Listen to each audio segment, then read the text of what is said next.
Once there was a love deeper than any ocean. Once there was a love filled with such mga magulang, mga kapatid, at mga mahal kong kababayan. Naririto ako para sa isang napakahalagang bagay. Dumating na ang araw upang malaman ninyo at ng buong mundo ang katotohanan tungkol sa malaking suliranin at pangbuong mundo na karamdaman. Ito ay ang migraine headache. Ang matinding pananakit ng ulo na kadalasan ay may kasamang pagsusuka, matinding panghihina at paglabo ng paningin. Sa Amerika lang ay mahigit kumulang sa 46 milyong Amerikano ang patuloy na nagdurusa sa madalas na pag-atake ng kanilang migraine. At milyong-milyong dolyar ang nawawala sa kanila dahil sa palagiang pag-absent sa trabaho ng mga dumaranas ng migraine. Kasama na rito ang pagbaba ng kalidad ng kanilang paggawa. Sa United Kingdom naman ay nasa tinatayang mahigit 8 milyon ang dumaranas sa kanilang karamdaman na migraine.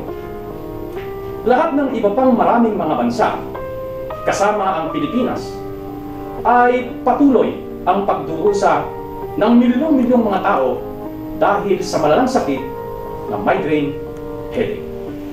Ito ang Jendong Formula Philippines. Ang Jendong Theory of Migraine ang siyang makapagbibigay sa atin ng tamang pagkakaalam tungkol sa mga sanhi ng migraine headache at kung paano ito malulunasan. Subalit, ano nga ba ang migraine?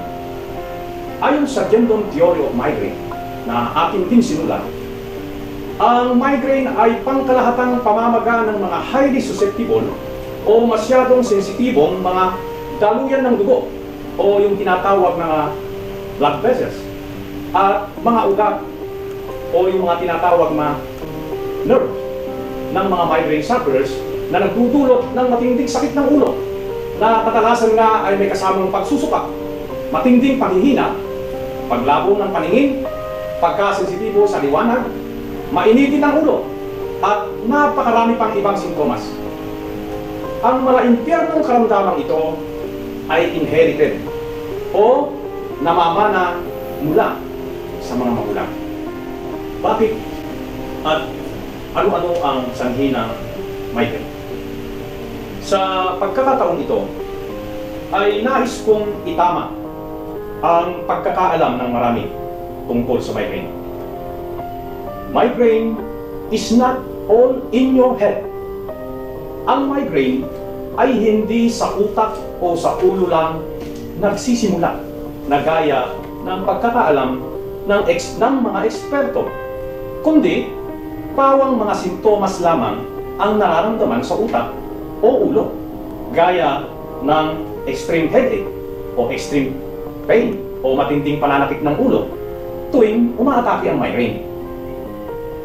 Ang migraine ay sanhi ng maraming mga bagay na kung saan sa bawat pagsubo ng pagkain ng mga taong nagtataglay ng sakit na migraine ay hindi lang sustansya ang kanilang makapala, kundi sa bawat pagsubo nila sa kanilang pagkain ay nananganib na sila ay aatakehin ng migraine pagkatapos nila na mag-enjoy na kumain, sapagkat marami sa mga paborito at pangunahing pagkain ay nagtataglay ng mga elemento na siyang sanhi ng pag-atake ng migraine.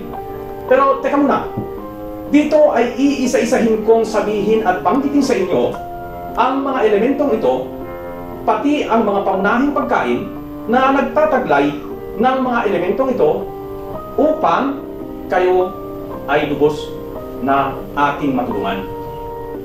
Ang mga elementong ito ay ang mga sumusunod.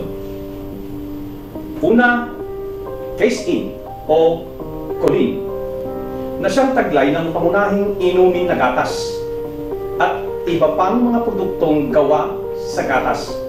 Pangalawa, tyramine at mga preservatives na taglay ng mga pangunahing pagkain at inumin tulad ng mga hotdogs, sausage, aged cheeses, citrus, avocado, bananas, red plums, olive, processed meat, bacon, red wine, rice wine, alcohol, vinegar, sour cream. Pangatlo, tanim na taglay ng mga beans, gaya ng Baguio beans. Mahilig po tayo rito sa Baguio beans na kumain, lalo na yung mga estudyante. At inuling tsokolate. Pang-apat, Comarin na taglay ng fresh yeast products, gaya ng pizza and soft pretzels. Pang-lima, ito yung mga tinatawag na sulfites na taglay ng dried fruits at maging ang paboritong inumin ng mga tatay natin, ang red wine. Pang-anim po, yung tinatawag na colin na taglay ng sour cream at gatas din. Pang-pito, ang monosodium glutamate o kung tawagin nating mga Pilipino ay Vetsin. Ito yung mga flavor enhancer na halos taglay ng lahat ng nilulutong ulam, delata at mga noodles. Pang-walo, capsaicin na taglay ng chili peppers. Pang-siyam, excitotoxin na taglay ng mga fermented products. At ito pa ang isa, maging ang mga pagkain na tulad ng cabbage, petchay, cauliflower, chicken wing, chicken soup, pinapaitan, monggo, itlog, peanut, bulalo, ay ilan din sa mga sanhi ng pag-atake ng migraine. At ito pa, kasama po rito ang mga pabango at deodorant sa mga sanhi ng pag-atake ng migraine. Sa panig ng mga babae, ang kanilang buwan ng dalaw o ang tinatawag na menstruation period ay sanhi rin ng pag-atake ng migraine.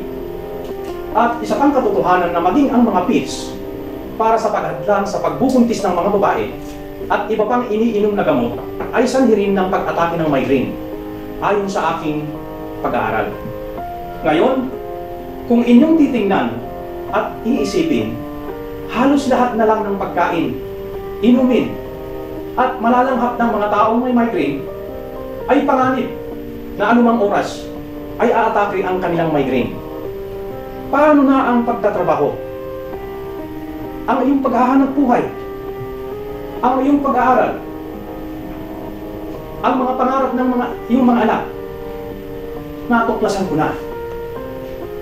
Nagawa ko na. Ang totoong lunas ng migraine. IDT. My Way. Ang My Way ay pagkain na biyayang ipinagkaloob sa atin ng Diyos na atin namang ibabahagi sa inyo sapagkat alam ko po ang hirap at tiisin ng mga taong dumaranas sa malalang sakit na migraine, lalo na ang chronic migraine, na kung saan halos araw-araw ang nararanasang matinding sakit ng ulo na madalas ay may kasamang pagsusuka, matinding panghihina at paglabo ng paningin. At ang masaklap pa ay kahit walang atake ang migraine ay laging puyat ang pakiramdam. Irritated lagi ang mga mata at napakahina ng memorya. Naranasan ko po ang lahat ng mga yan. Ito po ay sa loob ng mahigit 20 taon. Kaya naman gusto ko pong tulungan ang milyong-milyong tao sa buong mundo na patuloy na nagdurusa sa malang sakit na migraine. Kaya, huwag niyo lang hintayin na lumala pa ang inyong sakit na migraine. Sapagkat narito na ang tanging makapagbibigay sa inyo ng totoong lunas. Magkakaroon ka ng bagong buhay mula sa biyayang galing sa Diyos sa pamamagitan ng Gentong Formula Philippines. The end of migraine suffering. Sa Diyos ang kapurihan. Maraming salamat po.